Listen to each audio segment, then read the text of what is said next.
आता हृदयविकाराचे उपचार तेही मोफत डॉक्टर मैड मल्टीस्पेशालिटी हॉस्पिटलमध्ये उपलब्ध। अँजिओग्राफी, अँजिओप्लास्टी, पेसमेकर, परमकॅर तसेच सर्व उपचार व शस्त्रक्रिया शासकीय योजनेअंतर्गत 100% मोफत। वेळेत सल्ला, त्वरित उपचार, पैशांची बचत आणि उत्तम आरोग्य। डॉक्टर मैड मल्टीस्पेशालिटी हॉस्पिटल, राहता। राहुरी तालुक्यातील कोलार खुर्द येथील हॉटेल प्रसाद जवळ सोमवारी सायंकाळी सुमारे 4 वाजण्याच्या सुमारास एसटी महामंडळाच्या बसनं विरुद्ध दिशेने येत इंडिका विस्टा कारला जोरदार धडक दिल्याची घटना घडली। या अपघातात कारमधील 3 जण गंभीर जखमी झालेत। त्यांच्यावर प्रवरा मेडिकल ट्रस्ट रुग्णालयात उपचार सुरू आहेत।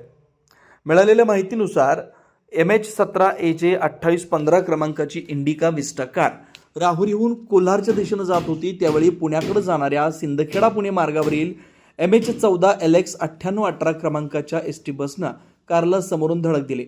स्थानिक नागरिकांच्या म्हणण्यानुसार कोलार राहुरी मार्गावरील खड्डे चुकवण्यासाठी बस चालक विरुद्ध दिशेने वाहन चालवत होता। त्यामुळे समोरून येणाऱ्या कार चालकाला बसचा अंदाज न आल्यानं हा अपघात घडल्याचा दावा नागरिकांनी केला। अपघातानंतर बस चालक घटनास्थळावरून पसार झाल्याचं सांगण्यात आलंय। जखमींना निखिल भोसले व रवी देवगिरी यांच्या रुग्णवाहिकेतून तातडीनं प्रवरा मेडिकल ट्रस्ट रुग्णालयात दाखल करण्यात आलंय। या अपघातात राजू शेख, कदीर शेख व नजीर गुलाब सय्यद राहणार ममदापूर गंभीर जखमी झालेत। त्यांची प्रकृती चिंताजनक असल्याचं समजतंय। अपघातामुळे काही काळ वाहतुकीची कोंडी झाली होती। जेसीबीच्या साह्यानं अपघातग्रस्त वाहनं रस्त्याच्या बाजूला करून वाहतूक सुरळीत करण्यात आली। घटनेची माहिती मिळताच राहुरी पोलीस ठाण्याचे पोलीस निरीक्षक रवींद्र देशमुख हे पोलीस पथकासह घटनास्थळी दाखल झाले। या प्रकरणाचा पुढील तपास राहुरी पोलीस करतात।